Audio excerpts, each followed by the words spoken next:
Thank you for joining us for what is our very first webinar. The purpose of today is to help you if you're considering applying for funding. We will be covering a brief introduction to the work of the Trust and background to the Small Grants Programme, eligibility for funding and some top tips. We will then cover the topic areas under this round and details about further support available and how to apply. I'm Louise Palomino and I'm the Grants and Impact Director at the Road Safety Trust. Also joining us is our Grants Officer, Tanya Kadir-Dodgson. Our Administration and Information Officer, Victoria Sinclair, will be monitoring questions through the Q&A area and helping answer some of them at the end of the presentation. Together we make up the grants team. Next slide, please. The Road Safety Trust is a registered charity and was set up in 2014. We are passionate about road safety, and our vision, in common with many of you, is for the UK to have zero road deaths and serious injuries. Our purpose is to make the UK roads safer, achieving impact through the funding of practical measures, research, dissemination and education. So far, we have awarded around 5.4 million in grants to over 70 projects. And we are really pleased to now be the largest independent funder of road safety research and initiatives in the UK. Next slide, please. Since our first funding round was launched in 2016, we have run 3 different types of grants programmes. For the first 4 rounds, we didn't specify a theme, and so applications could be for any road safety issues and any amount. After a review and consultation in 2018, we launched our first themed grants programme on the topic of innovative traffic calming and provision for vulnerable road users. And then in 2020, our main theme was on road safety and technology. Later this year in the autumn, we will be running our themed round on the topic of fitness to drive. Next slide, please. This review also told us there was a need for funding for smaller, more practical local projects. In response, we launched our first small grants programme, and this year is our 4th small grants round. We have been really pleased with the interest in this funding stream and that we can help meet the need for funding for smaller, practical and innovative road safety projects. Next slide, please.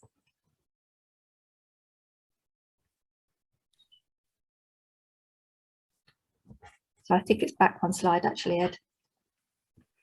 Really key to our small grants programme is making a difference to road safety in a very practical way.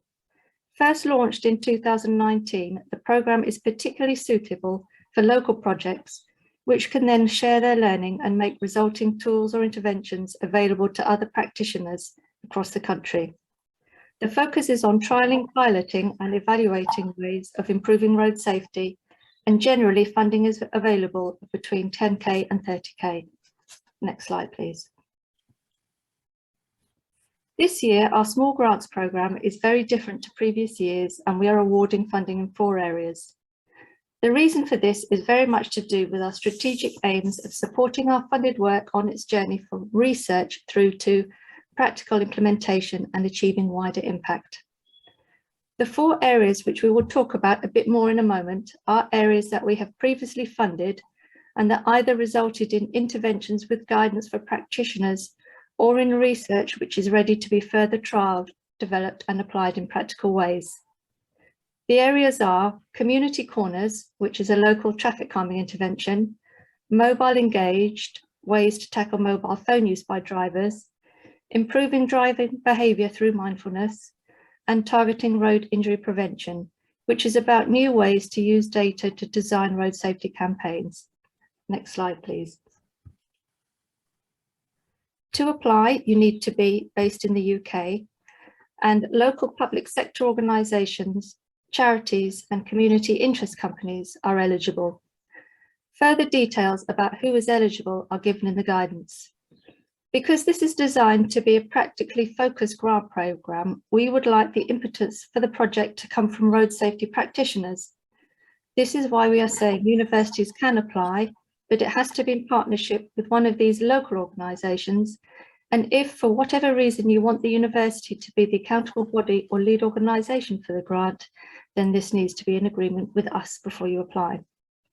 Next slide, please. Here are some top tips to help with your application. Costs are obviously a very important part of your bid, and we ask for a budget as part of your application. Please make sure this includes a nice amount of detail, such as rates and numbers of days for staff costs. We don't fund 100% of project costs, so you will need to find some other sources of funding. This can be from you as the applicant and can also include in-kind contributions, such as your own officer's time. We only fund direct project costs for public bodies and universities, so we don't fund those additional overhead costs, such as a proportion of estate costs or a proportion of management costs not directly involved in managing the project. Please refer to our guidance for further details about eligible and ineligible costs. The other thing to stress is that our funding is for project costs and not what we refer to as core costs, which are general organisational running costs. Sometimes we receive applications which look like they are for costs to underpin an organisation's main activities rather than for funding for a specific project, and these are not eligible. Finally, there is a free offer from us to provide funding for evaluation support, including up to 2 days training for staff, and you can apply for these costs as part of your application. No one has taken us up on this yet, so please consider whether funding for training and evaluation would be useful. This training could not only support the delivery of the project, but also help with some capacity building for road safety evaluation in your organisation. Next slide, please.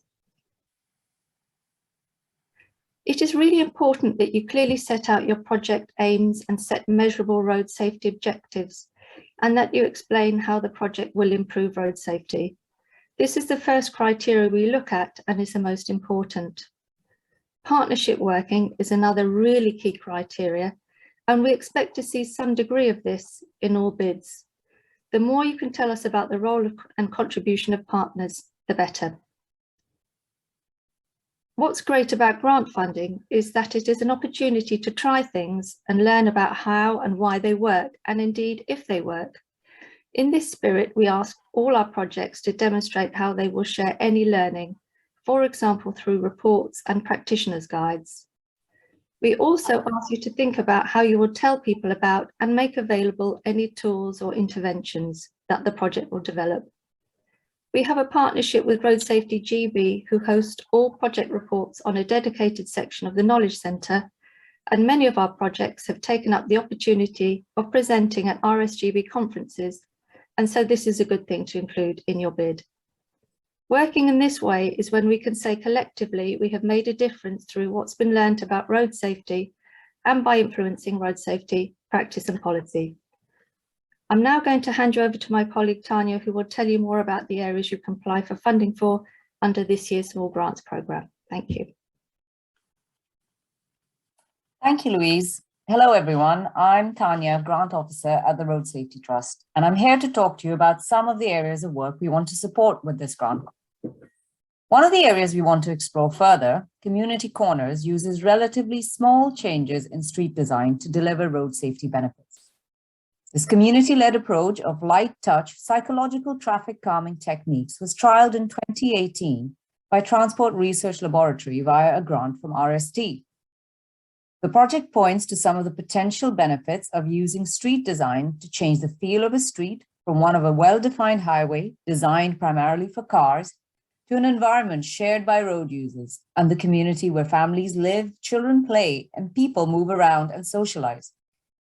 Working with residents, street furniture such as planters and paint was used to create barriers to the line of sight of drivers, as well as physical obstructions which narrowed the road, encouraging drivers to slow down.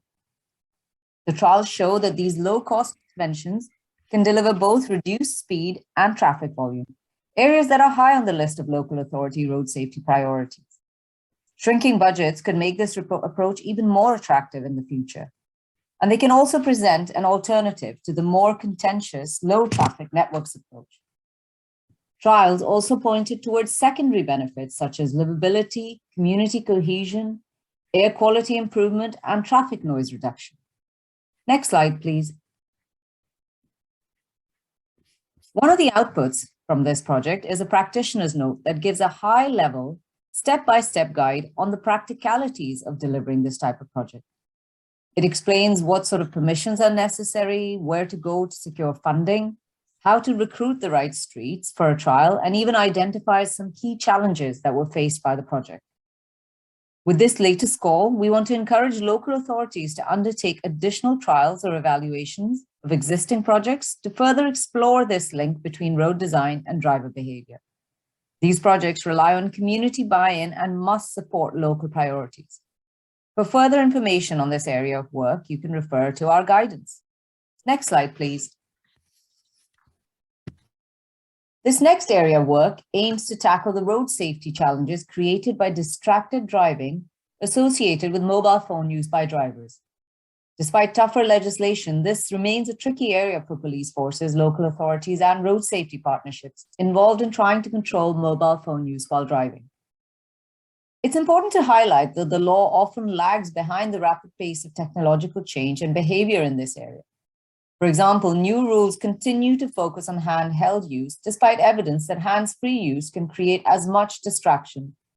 Recent studies show that you're 4 times more likely to be involved in a collision resulting in injury if you're on a call, regardless of whether it's hands-free or handheld. Next slide, please. The Road Safety Trust recognizes that this is going to continue to be a key issue in road safety.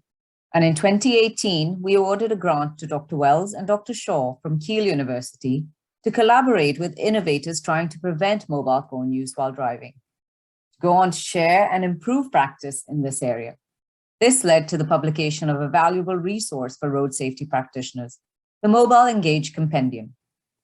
Researchers identified a range of innovations being implemented by police forces, local authorities, road safety partnerships, technology companies, and even individuals across the UK tackling this issue. In-depth consultations with 22 of these led to the production of the compendium. The compendium features case studies, profiles of academics in the fields that can be contacted for further advice, and added extras such as descriptions of schemes, resources, and partners.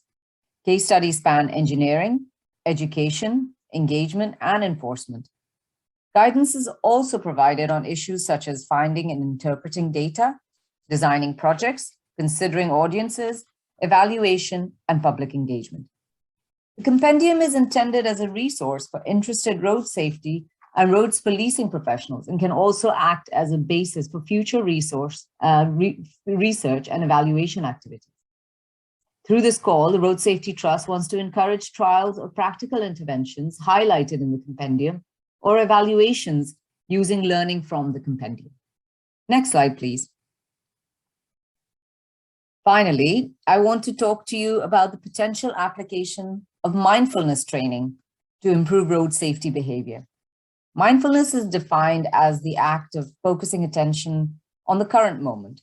Public interest in mindfulness has soared in recent years, and recent research shows that it merits more serious consideration. Studies have already shown that it improves attention, executive function, and working memory capacity. And mindfulness has also been recognized by the NHS as a way to improve mental well-being. In 2019, Dr. David Crundle's team from Nottingham Trent University was awarded a grant from the Road Safety Trust to explore the potential impact of mindfulness training on a range of driving-related behaviors. Through a series of laboratory and on-road studies, NTU explored the impact on driving behaviors such as distraction, cognitive load overload, road rage, and risky driving such as speeding, all common behaviors in repetitive driving tasks and scenarios. Next slide, please. The studies showed that mindfulness training can enhance existing driver training programs, as it has the potential to reduce speed variance, improve driver focus, decrease driving anger, and increase driver attention to potential hazards. Studies varied from a full 12-hour non-driver specific mindfulness training program to a shorter 4-hour course supported by online activities.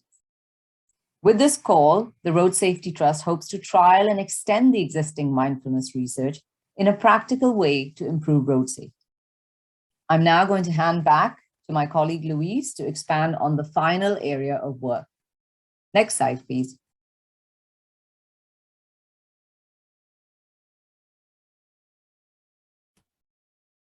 This last project may be of interest to you if you're considering new ways to use data to target your road safety campaigns. In particular, this project is about using and matching different data sets to better identify drivers who are deemed culpable of causing serious injury collisions.